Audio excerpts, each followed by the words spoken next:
नमस्कार, मैं हूं आपके साथ अलीम अतहर। अपना बिहार में सबसे पहले बड़ी खबर, बिहार की सियासत की बड़ी खबर इस वक्त आपको बता दें। एमएलसी चुनाव पर कांग्रेस में बगावत दिख रही है। प्रद्युम्न यादव ने मोर्चा खोल दिया है, छत्रपति यादव ने भी मोर्चा खोल दिया है। खगड़िया विधायक हैं छत्रपति यादव, नागेंद्र विकल प्रद्युम्न के साथ आए हैं। मदन मोहन झा पर बड़ा हमला बोला है। अजीत शर्मा के खिलाफ मोर्चाबंदी हो रही है। दोनों पर भस्मासुर होने का आरोप लगाया है और आला कमान को अंधकार में रखने का आरोप भी इन दोनों नेताओं पर लग रहा है। यानी कि अजीत शर्मा और मदन मोहन झा पर कांग्रेस के ही दो नेता भस्मासुर और आला कमान को अंधकार में रखने का आरोप लगा रहे हैं।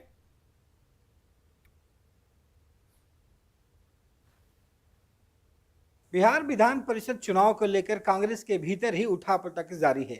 एक तरफ जहां कांग्रेस ने विधायक दल की बैठक बुला करके ये साफ किया है कि वो विधान परिषद में अपने उम्मीदवार नहीं खड़े करेगी, वहीं दूसरी तरफ कांग्रेस खेल प्रकोष्ठ के जो अध्यक्ष हैं प्रद्युम्न यादव, उन्होंने एनआर कटवा लिया है और वो उम्मीदवारी करने के लिए पूरी तैयारी उनकी हो गई है। ये ज़रा देखिए कि ये प्रद्युम्न यादव हैं, उन्होंने अपने नाम से यहाँ एनआर कटाया है और उनकी जो पूरी जो तैयारी है वो नामांकन को लेकर के है। उन्होंने अपने नामांकन का सारे जो प्रक्रियाएं हैं वो पूरी कर ली है। अब सवाल उठता है कि आखिर कांग्रेस में क्या है। प्रद्युम्न जी, आपने पूरा नामांकन करने की तैयारी कर ली है, कांग्रेस बैठक करके कह रही है कि हम लोग नामांकन नहीं करेंगे, आगे क्या फैसला आपका? ऐसा है कि यहाँ का जो प्रदेश के नेतृत्व हैं और केंद्रीय नेतृत्व जो पुल का काम करते हैं, ये केंद्रीय नेतृत्व को हमेशा अंधकार में रखा है। केंद्रीय नेतृत्व ने कभी नहीं कहा कि हम गठबंधन से अलग होंगे, और ये लोग अपने स्वार्थ, अपने बाजार बनाने के लिए ये यहाँ पर कहते हैं कि हम गठबंधन में नहीं है, गठबंधन के हिस्सा नहीं है। ये प्योर दलाली कर रहे हैं। और एक तो भस्मासुर पहले थे, एक दूसरा भस्मासुर भागलपुर के हैं। ये पार्टी को भस्मासुरी करके पूरी पार्टी को ये नस्ता नाबूद करेंगे ये लोग, और कभी भी ये कांग्रेस के भलाई की अच्छाई का बात नहीं करेंगे, ना वर्कर को आगे बढ़ाएंगे। ये अपने पुत्र मोह में, अपने परिवार के मोह में पूरी पार्टी को ये गत्र मिले जा रहे हैं। तो क्या अब आप नामांकन तो कर नहीं पाएंगे? नहीं करेंगे। पार्टी में ज़बरदस्ती का प्रेशर ये बना रहे हैं अपने विधायकों को। हम 1 to 1 करके विधायक से बात किए थे, सभी को इस पर हमारे राजी हो गया था। जब ये कहते हैं कि सामूहिक नेतृत्व की बात है, तो सोनिया गांधी जी, आदरणीय सोनिया गांधी जी ने कहाँ कहा है कि हम क्या कहते हैं कि हम गठबंधन में नहीं रहेंगे। हमने लालू जी से गठबंधन तोड़ दिया है। तो ये लोग आदरणीय सोनिया गांधी, आदरणीय राहुल गांधी जी के आँख में धूल झोंकने का काम कर रहे हैं। ये लोग पार्टी के हित का कभी बात कर ही नहीं सकते हैं। तो आपकी जो बात है वो विधायकों से हो गई थी, वो लोग आपको समर्थन देने के लिए तैयार? बिल्कुल तैयार थे। 1 to 1 करके मैं बात कर लिया था। कहा कि जब ये हम लोग को आदरणीय सोनिया गांधी से संपर्क नहीं करवाते हैं, या ये अपनी बात को ज़बरदस्ती थोप देते हैं ये उन आला कमान के नाम पर, तो ये लोग हमसे व्यक्तिगत, हम इन लोग से मिलकर सबसे बात करके हम लोग सबकी बात हो गई थी। और टाइम टेकिंग करने के लिए आज लास्ट डेट है। यह विधायक दल में अब विधायकों का आकस्मिक बैठक बुलाकर ये समय को खाली टालने का काम किया है। वोट संख्या किए हैं और खत्म होता था। आदरणीय लालू यादव कभी नहीं बोलते कि राष्ट्रीय स्तर पर हमारी गठबंधन है। राष्ट्रीय पार्टी है। लालू जी का मानना है कि देश के प्रधानमंत्री बनना है तो राहुल गांधी जी बनेंगे, और जब रीजनल राजनीति करेंगे तो उनके परिवार के लोग करेंगे, उनके पार्टी के लोग करेंगे। लालू जी तो स्पष्ट बोल रहे हैं कि राष्ट्रीय पार्टी है। हमारे साथ विकल जी भी हैं जो इस बार चुनाव लड़े थे दूसरा से। क्या कहेंगे कि गठबंधन है कि टूट गया है? गठबंधन है, बिल्कुल गठबंधन है। हम लोग गठबंधन में लड़े थे और आगे भी लड़ेंगे। केंद्रीय नेतृत्व का कोई साफ निर्देश नहीं है कि इनकी विधायकों से बात हो गई थी, विधायक तैयार हैं, लेकिन कांग्रेस के जो बड़े नेता हैं, जो अध्यक्ष। और रुक करेंगे इस वक्त एक और बड़ी खबर को। आरजेडी को क्या टक्कर देंगे तेज प्रताप? तेज प्रताप की पार्टी बनाएगी 1 करोड़ सदस्य। बड़ी खबर आपको बता दें, तेज प्रताप की पार्टी का ऐलान। 1 करोड़ सदस्य बनाएगी तेज प्रताप यादव की पार्टी। जनशक्ति परिषद ने यह लक्ष्य तय किया है। आरजेडी की तरह 1 करोड़ सदस्य बनाने का लक्ष्य रखा गया है। सभी 8,406 पंचायतों में कार्यालय खोले जाएंगे। छात्र जनशक्ति परिषद के ये कार्यालय खोले जाएंगे। हमारे साथ खुद तेज प्रताप जुड़े हुए हैं। तेज प्रताप जी, आपसे जानना चाहेंगे क्या आप ये जो 1 करोड़ सदस्य बनाने की बात कर रहे हैं, ये आरजेडी से अलग होंगे? आरजेडी से कहाँ अलग है, आरजेडी का पार्ट है। हमने तो शुरू से कहा है कि जनशक्ति परिषद जो है वो आरजेडी का पार्ट है, और जिस तरीके से सदस्य बनाया जा रहा है तो हम लोगों ने भी तय किया है कि सदस्य बनाया जाएगा और सब लोग को जोड़ा जाएगा संगठन से। आरजेडी का ही पार्ट है, आरजेडी का रीढ़ है। जिस तरीके से बीजेपी का आरएसएस है उसी तरीके से जनशक्ति है। यानी कि अधिकृत रूप से पार्ट नहीं है, लेकिन आप आरजेडी को सपोर्ट करते रहेंगे, अलग रास्ता अपना। आरजेडी के हम विधायक हैं तो आरजेडी ही को ना सपोर्ट करेंगे। ये तो ठीक तरीके से काम नहीं कर पा रहा है, इसलिए हमने उसको अपने जनशक्ति परिषद के माध्यम से संगठन को मजबूत करने के लिए हमने जनशक्ति परिषद का निर्माण किया है। लेकिन आप कह रहे हैं कि अगर सही तरीके से काम नहीं कर पा रहा, आप खुद आरजेडी के विधायक हैं, लालू प्रसाद के बड़े बेटे हैं और अब तो पिताजी भी बाहर हैं, तो क्या उनसे बातचीत करके कुछ ऐसा नहीं हो सकता कि आप उसके ही छात्र विंग को मजबूत करें जैसा पहले करते रहे थे आप? हाँ, तो छात्र विंग हमको उसका जिम्मेवारी अगर मिल जाएगा तो मजबूत करेंगे। हमको छात्र विंग का अगर मजबूत डिपार्टमेंट सौंप दिया जाएगा, छात्र राजद का उसका राष्ट्रीय अध्यक्ष बना दिया जाएगा तो हम बढ़िया से काम करेंगे। यानी कि आप छात्र राजद से अलग ये विंग बनाकर चल रहे हैं, लेकिन आरजेडी ने 1 करोड़ सदस्य बनाने का लक्ष्य रखा है और आपने अलग छात्र जनशक्ति परिषद के 1 करोड़ सदस्य बनाने का लक्ष्य रखा है, तो ये दोनों कैसे संभव है? तो मौका दिया जाएगा। जिस तरीके से मुन्नी देवी जैसी जो कपड़ा धोने वाली महिला है, मेहनत मजदूरी करने वाली महिला है, उनको हम लोगों ने आगे लाने का काम किया है, तो उसी तरीके से जनशक्ति परिषद में जो काम करने आएंगे उनको हम लोग पार्टी में भी प्रमोट करेंगे, आरजेडी में भी उनको भेजने का काम करेंगे, मजबूत करने का काम करेंगे। लेकिन जब छात्र आरजेडी है उसमें कोई अच्छा काम करेगा और ये जो आपका छात्र जनशक्ति परिषद है उसमें अच्छा काम करेगा, तो दो विंग एक साथ कैसे चलेंगे तेज प्रताप जी? तो देखिए, हमारा कोई पार्टी तो रजिस्टर्ड है नहीं, पार्टी ऑलरेडी राष्ट्रीय जनता दल रजिस्टर्ड है। हमने तो केवल छात्रों के लिए जनशक्ति बनाया है कि छात्र की जनशक्ति मिलेगी तो हमें ताकत मिलेगी, राजद वालों को, तमाम लोगों को, पार्टी के कार्यकर्ताओं को, तमाम लोगों को। इसलिए हमने विंग बनाया है, एक विंग है, एक पार्ट है। वो कोई पार्टी हमारी नहीं है, हमारी कोई पार्टी नहीं है। हमारी पार्टी ऑलरेडी राष्ट्रीय जनता दल है और उसके हम विधायक हैं। हमने एक नाम दिया है जनशक्ति, बस। अच्छा तेज प्रताप जी, अभी आपने कहा कि अगर आरजेडी का जो छात्र विंग है अगर उसका राष्ट्रीय अध्यक्ष आपको बना दिया जाए तो आप उसको मजबूत करेंगे। आप पार्टी के विधायक हैं, पूर्व मंत्री रह चुके हैं, दूसरी बार विधायक चुन के आए हैं, लालू प्रसाद के बड़े बेटे हैं, तो आखिर आपको क्यों नहीं बनाया जाता छात्र आरजेडी का राष्ट्रीय अध्यक्ष? क्यों नहीं बन सकते हैं आप? हमको पार्टी में पोस्ट से हमको नहीं मतलब। हमने ये कहा है कि अगर हमको जिम्मेवारी मिलेगी तो हम भी उसको ठीक तरीके से निभाने का काम करेंगे, चाहे राष्ट्रीय अध्यक्ष हो या कोई भी पद मिले या किसी भी तरीके का कोई भी पद हो। तो आदमी अगर काम करता है तो बिना प्लेटफॉर्म पे तो काम नहीं करता है। लेकिन तेज प्रताप जी, आखिर इतने काबिल होने के बाद भी आपको जिम्मेदारी क्यों नहीं दी जा रही है? इतने आप काबिल विधायक हैं, काबिल नेता हैं, कई छात्रों का, लाखों करोड़ों छात्रों का जन समूह आपके साथ चलता है, तो फिर आपको जिम्मेदारी क्यों नहीं दी जा रही है? जिम्मेवारी मिलेगी, समय पे आने पर जिम्मेवारी जरूर मिलेगी, ऐसा बात नहीं है। जिम्मेवारी सब लोगों को मिली भी है। जो लोग शुरू से बचपन से खून पसीना बहा के पार्टी को सींचने का काम किया, आगे बढ़ाने का लोगों ने काम किया है। अब जैसे मुन्नी जी जो हैं, अब माननीय एमएलसी हैं, और उन्होंने भी शुरू से संगठन के लिए काम किया तो उनको मिला, ऐसा तो नहीं है कि उनको नहीं मिला।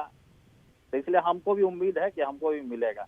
अच्छा ये बताइए कि ये 1 करोड़ सदस्य अगर जनशक्ति परिषद का बनते हैं तो क्या इसके जरिए आप आरजेडी पर दबाव डालना चाहते हैं, अपनी ताकत दिखाना चाहते हैं तेज प्रताप? हम कोई आरजेडी पर दबाव नहीं डालना चाहते हैं, ना हम कोई अपनी ताकत दिखाना चाहते हैं। हम 1 करोड़ सदस्य बना करके आप पिताजी की सेवा में लगाना चाहते हैं, बस संगठन की मजबूती के लिए हम लगाना चाहते हैं।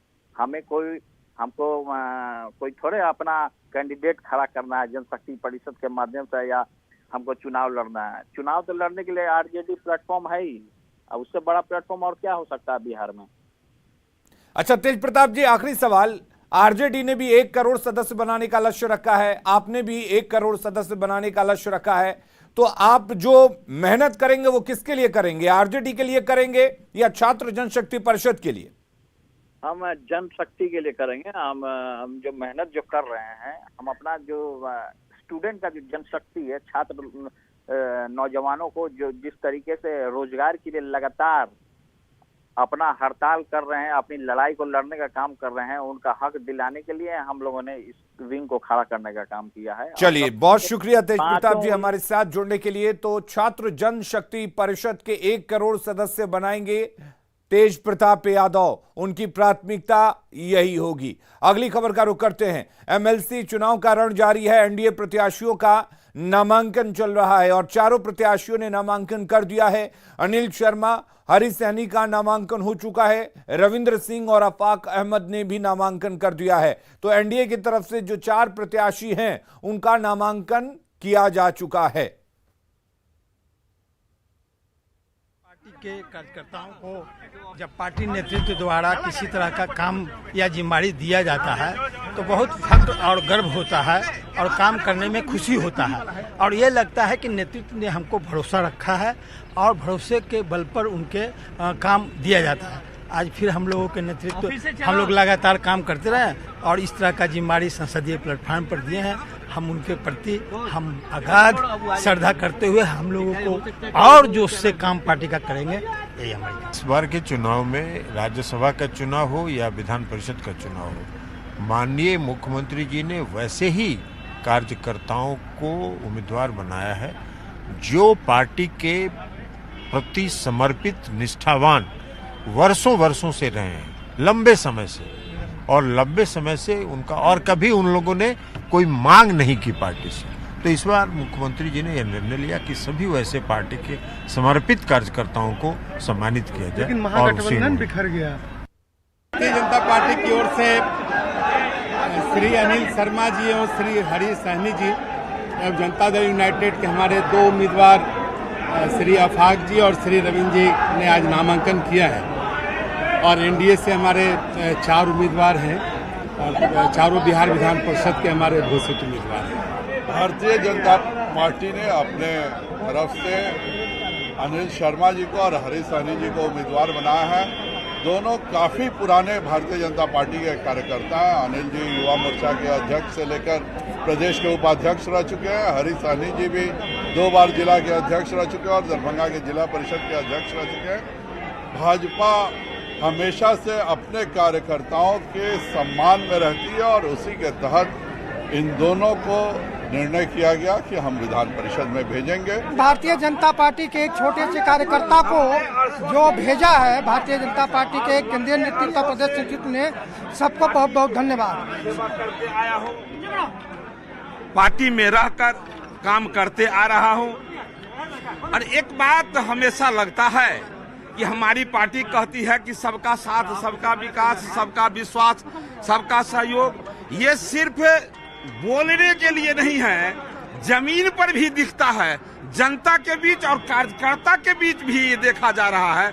जो आज हरी सहनी एक मल्लाह का बेटा, मछली बेचने वाला परिवार का बेटा, आज इस योग्य पार्टी समझी है।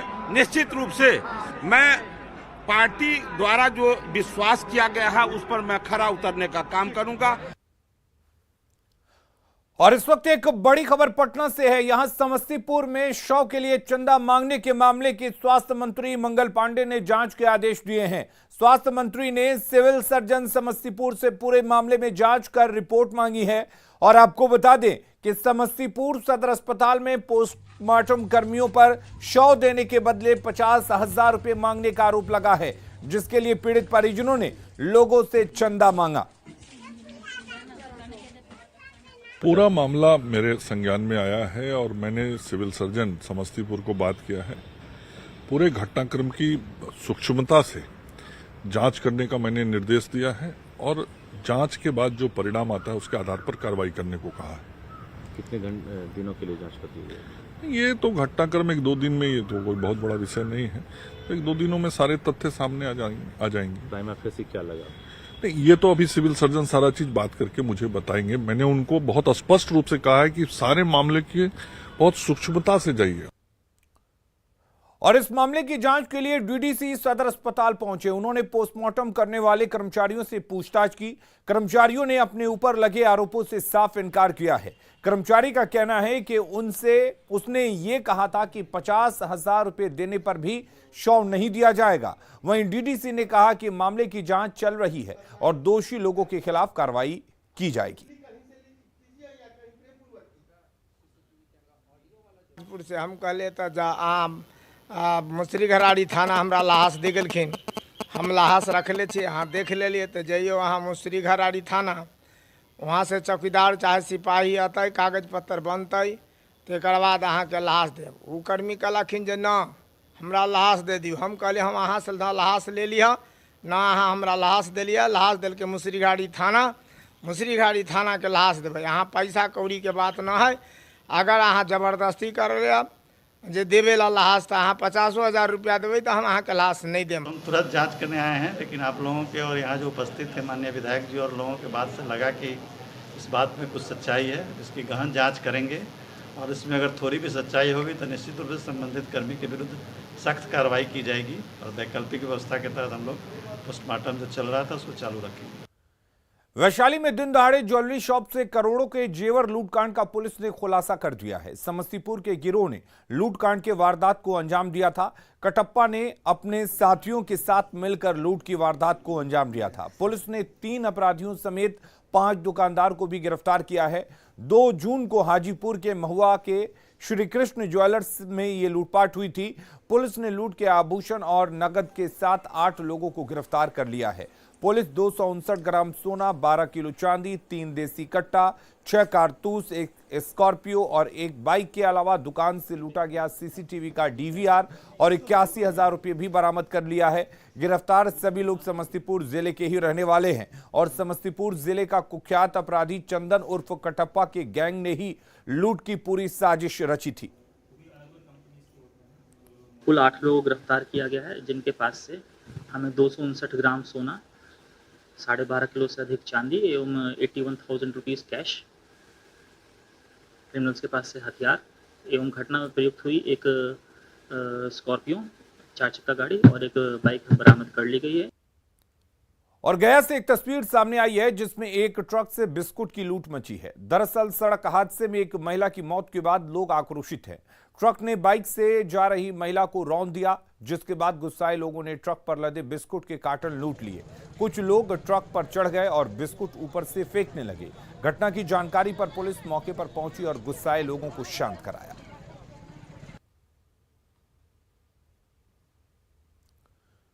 तो सड़क हादसे के बाद लोगों का गुस्सा फूटा और इस हादसे के बाद लोगों ने ट्रक में जमकर लूटपाट की। ट्रक से बिस्कुट को लूटा गया। तस्वीरें आप देख सकते हैं किस तरीके की ये तस्वीर है लूटपाट की। लोगों का गुस्सा इस तरह से सामने आया कि उन्होंने ट्रक में जो बिस्कुट भरकर रखे गए थे उनकी जमकर लूटपाट की।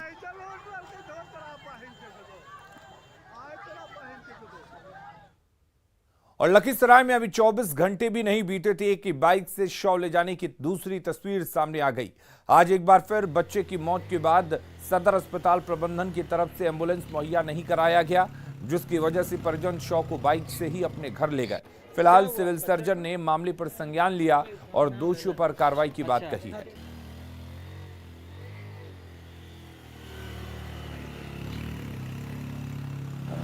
ये तो बहुत दुखद बात है, लेकिन हमारे यहाँ हमने एसीओ जो है, जो एम्बुलेंस को चलाने वाला जो है एम्बुलेंस की ओर से, उससे हमने पूछवाया है अभी कि कहाँ ऐसी परिस्थिति क्यों हुई।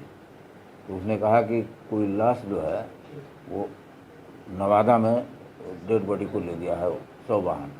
जिला में एक ही शव वाहन है और उसको लौटने में शायद देर थी। फिर भी जो है हम यही चाहते हैं, उससे भी हमारी यही अपेक्षा रहती है कि अगर कोई भी आउट ऑफ डिस्ट्रिक्ट अगर जाता है डेड बॉडी तो हमसे परमिशन ले, चाहे भले मुजबानी ले लें या लिखित ले लें।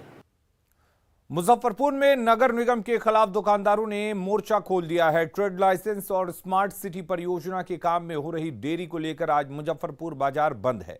काम में देरी की वजह से शहर के हालात नारकीय हो चुके हैं, जिससे व्यापारियों में आक्रोश है।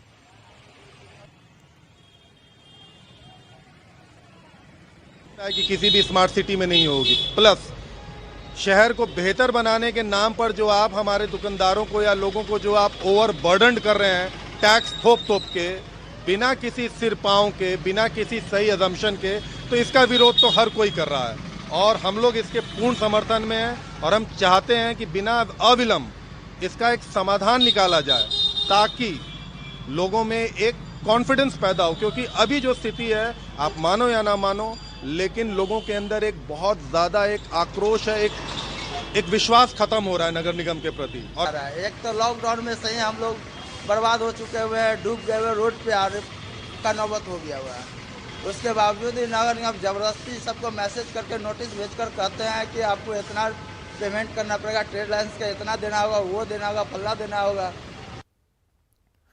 और अपना बिहार के इस बुलेटिन में फिलहाल के लिए इतना ही। आगे देखेंगे झारखंड की खबरें। जोहार झारखंड।